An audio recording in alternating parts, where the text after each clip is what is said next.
Today, tuturo sa inyo kung ano yung journey ko dito sa aking pag-build ng Tissue Wi-Fi. To start, ito yung mga kailangan. Una, syempre, yung board. So, itong board, kung nakita nyo, buo na to. Composed to ng custom board, yung Orange Pi, and then, lagay memory card. Ayan. Memory card na may lamang OS nung kung ano man yung bendo na gagamitin nyo. In my case, LPB yung ginagamit ko. So, ayan. Okay. In my case, ito yung custom board ko. Tapos, ito yung Orange Pi. Now, kung nakita nyo, mayroong kulay blue dito. Ito yung mga relay pins. Yung tapat niya may butas. Yung ko lang itinatapat itong ano. Meron siyang arc dito. Meron siyang arc dyan. Doon nyo lang ilalapat itong USB port at saka yung LAN port. So, yan. Parang ganyan. Makikita nyo, yan. Ito muna tignan nyo, yan.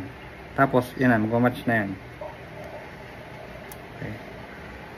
Sample na, pagtapatin nyo yung dalawang butas. Kung makita nyo to, mayroong una, tsaka pangalawa. So, dapat, yung, dito siya ipapasok sa second, ano na to. So, from here, sa ganitong itsura, yung pangalawa dito. Okay? Tingnan natin, ha. Yan.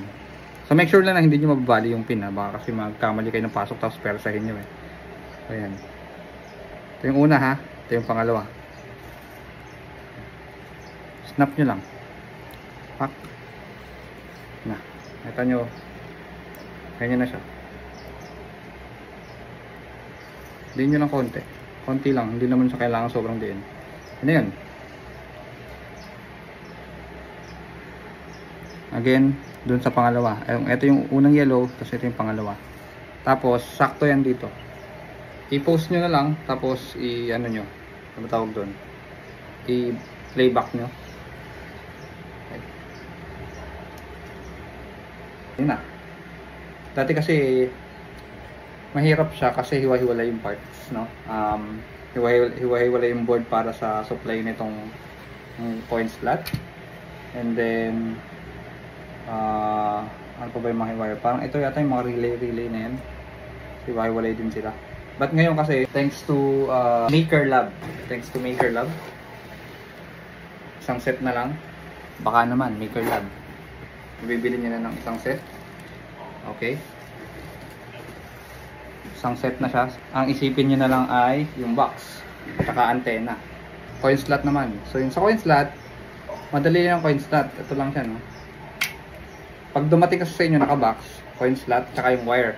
Dito naman sa coin slot, so yung kable niya, tatlo na yung mahaba, yung dalawa, ground lang yan. So, pwede nyo nang putulin, hindi naman kailangan. Ito lang yung way niya para mapasok. Okay, pagpasok nyo, kalagay dito, red, white, tsaka black. So yan, 12 volts, kulay pula, sundan nyo lang, pasok nyo rito. Then, sumunod, coin. Sa coin, yung puti, sundan nyo lang din. Siya yung signal. Nakalagay dito signal. Eh, nakalagay naman dito sa ano. And then, ground. So, yung ground, matic na yun. Yung black. Siya yung natitira eh. Saksak nyo lang din doon. Then, all goods na. Okay? So, gagana na to. Naka-power na yan. Next. Ang sunod na kailangan, USB to LAN. Okay? And then, syempre yung antenna na. Access point nyo. Kahit anong brand, walang issue. In my case, sabi nga budget meal, but I think ito na yung based sa sa research ko, mas okay nito kaysa dun sa isa. Compass yung ginamit ko. Pwede kayong gumamit ng ibang brand, up to your preference. Then syempre 12 volts na power supply para naman dito sa board natin. Ito yung magbibigay ng supply. Okay? Technically ito na lahat yung kailangan nyo, no? Wala na kayo ibang kailangan. Now, paano ngayon pagkukonektahin itong mga to? Unahin natin itong antenna muna. So, antenna, yung ating access point, nakalagay dito POE. Sak nyo lang dyan. POE. Okay? Tapos sa LAN, yung LAN pupunta ngayon, yung LAN nito, dito ngayon siya sa USB to LAN. Okay? Yan ang nakakabit dito. Ang punta niya dun sa access point. Okay? Sunod naman, LAN cable na galing sa router ko. Dito mo siya sasaksak sa board. This is, yun na, power supply ng board natin. Okay? So yun lang. Yun na. That's it. Ito na yung pinakailangan nyo para makabuo kayo ng piso Wi-Fi bendo. Okay, again, coin slot. By the way, itong coin slot natin, universal na siya, no?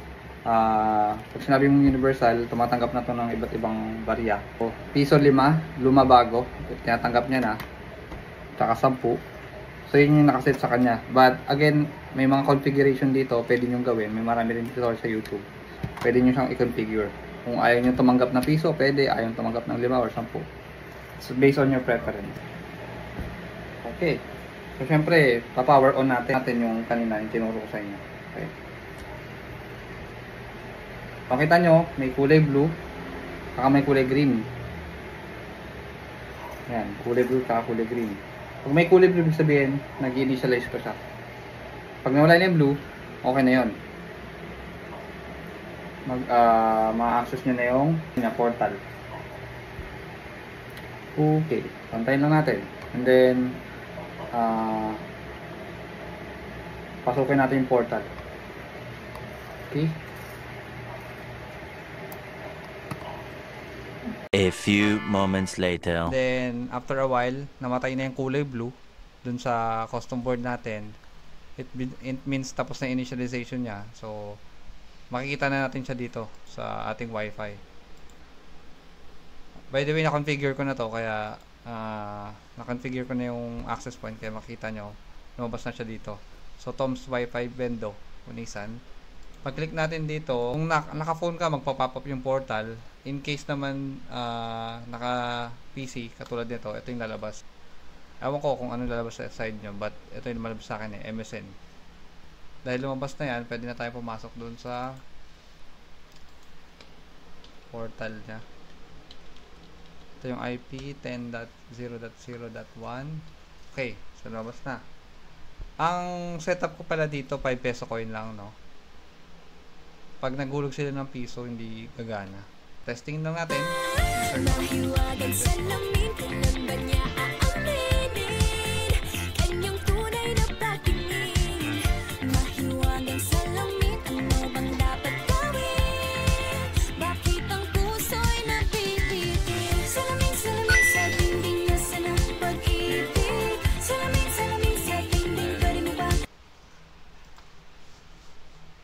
Okay, successfully connected.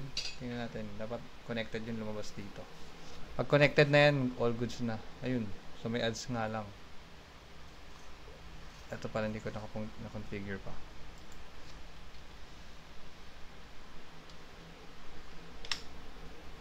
Okay. Again, thank you for watching. Sa next video natin, yung configuration naman kung paano siguro mag-flash nung paano mag-flash ng memory card, tapos kung ano yung lalagay natin na Wi-Fi. For example, yung LPP, Pisofy, or kung ano man yung gusto nyo gamitin. Right?